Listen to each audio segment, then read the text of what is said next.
Bonjour.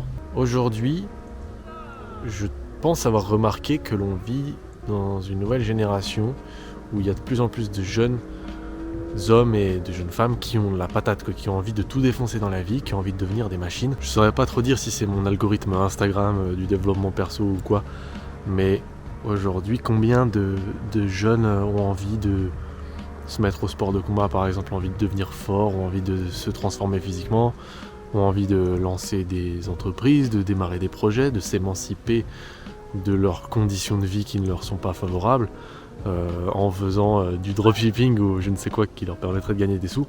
Et j'ai l'impression que cette volonté de devenir meilleur ou de s'accomplir en tant qu'humain grandissante est un peu comme un système de réponse à un monde qui n'offre pas de solution pour cette volonté qui est à l'intérieur de notre cœur. En écrivant ça, ça me faisait penser à cette scène dans Fight Club. I'm a 30-year-old boy. We're a generation of men raised by women. Il faut pas s'arrêter sur les mots en tant que tels parce que j'ai pas envie de parler de polarité féminine ou masculine, c'est juste une belle métaphore pour parler de ce que je veux vous dire. Tyler Durden, il dit à ce moment-là d'un monde d'hommes élevés par des femmes, au sens que les hommes dans Fight Club précisément, ils ont envie de se foutre sur la gueule, ils ont une espèce de frustration intérieure. Ils ont envie qu'on réponde à leur animalité, donc ils vont au Fight Club.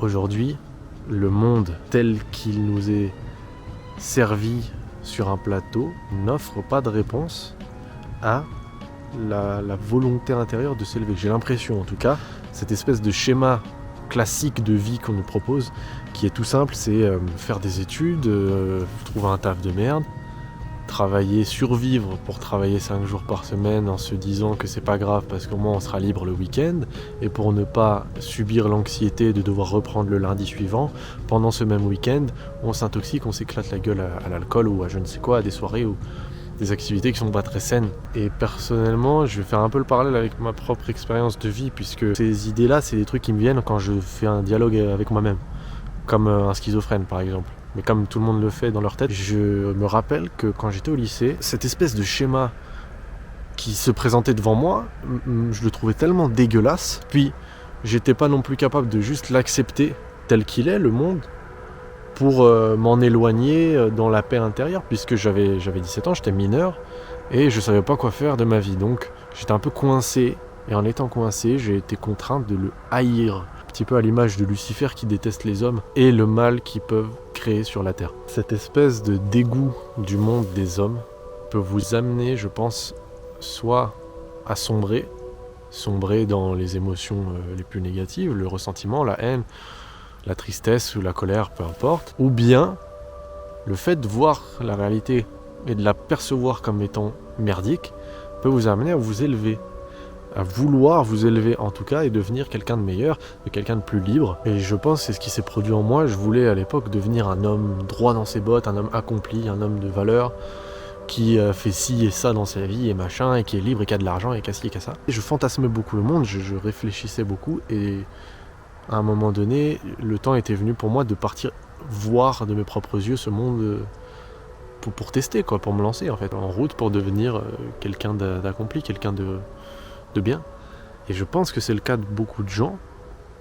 C'est pas pour rien que vous êtes en train de regarder cette vidéo, à vrai dire. Vous voulez vous accomplir, vous voulez devenir fort, devenir compétent, intéressant, beau, cultivé, riche. Et honnêtement, c'est super en fait, c'est trop bien.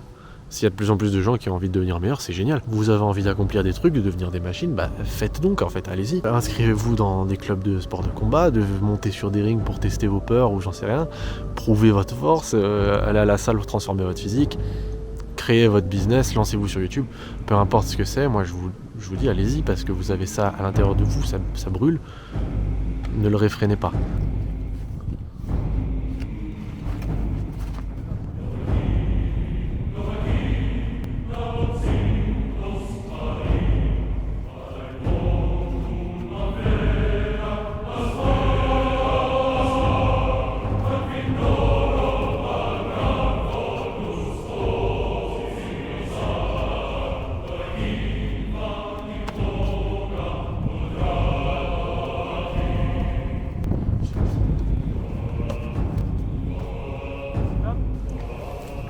Alors je me permets une petite mise en garde pour tous ceux qui sont en chemin vers l'accomplissement de leur vie. Écoutez, essayez d'entendre vraiment ce que je dis. Si vous êtes un peu dans la matrice du développement de soi, trop d'exigence de soi vous mènera, je pense, inévitablement à l'autodestruction. Ne vous laissez pas aveugler parce que vous n'êtes pas encore dans votre quête d'être meilleur. Parce que vous ferez juste que courir après des buts, les uns après les autres, je veux devenir ci, je veux devenir ça, qui sont au final bien volatiles parce que on n'imposera jamais rien à la vie. Sinon, c'est la meilleure manière d'être déçu lorsque les choses ne tournent pas comme prévu. Écoutez bien ça, un homme n'est pas accompli uniquement par ce qu'il a fait, par son physique, par sa force, par son argent, ses succès, mais il l'est aussi et surtout par son degré de plénitude, d'apaisement et de joie d'être qui il est à l'instant où il est. Cet instant sacré en fait qui est tout simplement le présent, et le présent ça veut littéralement dire un cadeau. Quand on donne quelque chose, c'est un présent. Le présent, c'est la seule chose qui existe et qui n'existera jamais. C'est votre vie en fait. Toute votre vie, c'est le présent. C'est le seul endroit où les choses existent. Donc, c'est le plus important.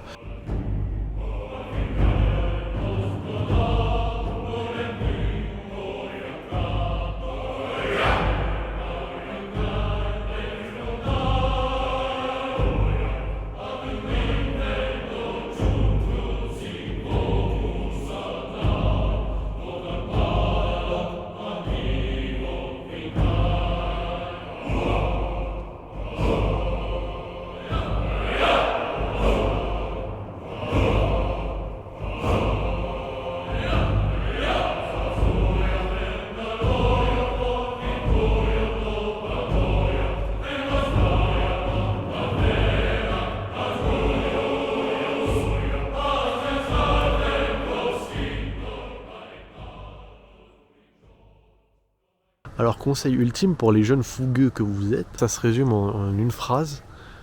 Contentez-vous de faire et de kiffer ce que vous faites. C'est tout. Le reste, ça marchera pas. Ce sera fait pour vous, ce sera pas fait pour vous. C'est sans importance. C'est la même chose en fait. Parce que vous allez très certainement échouer, vous allez très certainement vous perdre. Votre vision initiale de ce que vous allez accomplir va peut-être être complètement évincée d'un instant à un autre, mais en fait c'est pas grave. Ne vous y attachez pas, ne vous attachez pas à des idées, et au final, soyez simplement dans l'alignement de votre cœur, en accord avec vous-même, et vous serez accompli, tout simplement. Et pour ceux qui me diraient que, oui mais l'action, c'est l'action qui est importante, c'est dans l'action que l'on peut transformer nos vies, et c'est par l'action qu'on ajoute de la valeur, etc. Oui, l'action... le faire, ça a de l'importance, mais c'est ni vos actions, ni le but vers lesquels vos actions vous dirigent qui vous apportera une quelconque rédemption ou un quelconque accomplissement. Juste en écoutant votre cœur, en étant vous-même en fait, que... Oh, canard. Oh, les étoiles apparaissent. On va peut-être plus me voir, mais c'est pas grave. Si je mets la nuit... Ouais. Je disais, en écoutant votre cœur et en étant vous-même tout simplement, naturellement vos actions vont tendre vers votre idéal en fait, d'elles-mêmes. Vous pourrez même mieux déceler ce qui n'est pas bon pour vous, ce qui n'est pas vrai, ce qui vous tire vers le bas et ce qui n'est pas bon pour le monde et l'humanité de manière générale. Mieux vous aurez décelé ce qui n'est pas bon, et mieux vous pourrez vous en extraire, vous en dégager et virer ça de votre vie. Ce qu'on entend souvent, c'est les soirées à l'alcool, la médiocrité ambiante, la vie d'esclave, quoi. Qui, je sais, certains vont être très réfrénés à cette idée-là et vont la combattre complètement. Mais en fait, au bout d'un moment, vous serez tellement présent que vous pourrez en fait sentir à l'intérieur de vos tripes le mal, parce que il vous détruira. En fait, si vous êtes en chemin vers votre accomplissement, vers votre bien personnel et vers le bien de manière générale, plus vous allez être présent et aligné, plus le mal va vous détruire. Ce sera comme du poison et plus ça va être vif et plus vous allez le voir directement et vous pourrez le dégager directement aussi. Sachez observer le mal que vous cherchez à éviter depuis tout ce temps, mais ne vous laissez pas submerger par le mal non plus, par la médiocrité du monde ou même la médiocrité en vous-même, mais soyez plutôt attentif à la manière dont ce même mal va vous faire réagir, dont ce qui se passe à l'intérieur de vous quand il y a quelque chose qui vous casse les couilles, quand il y a quelque chose qui vous fait chier. Et au lieu de réagir avec dégoût violemment, essayez plutôt de cerner quelle vérité se cache dans ce qui se passe là. Il n'y a pas longtemps, j'étais dans un monastère en retraite spirituelle avec des bonnes sœurs et tout. J'en ferai une vidéo prochainement, vous inquiétez pas. Et je parlais avec une des bonnes sœurs et je lui expliquais un petit peu que dans ma vie, j'ai toujours voulu impérativement être dans la vérité pour être libre, et il y avait en moi un refus catégorique de vivre une vie qui était fausse, qui n'était pas faite pour moi, qui n'était pas juste, quoi.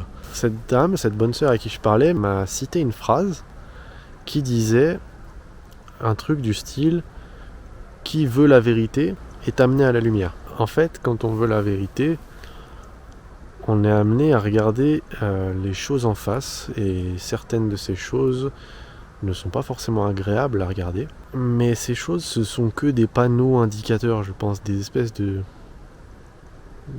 pancartes qui nous indiquent en fait simplement le chemin vers la lumière. Et si on n'arrive pas à déceler cette vérité cachée dans le mal lui-même, c'est-à-dire cette vérité qui est simple, qui veut nous éloigner de ce mal, parce que c'est comme une allergie.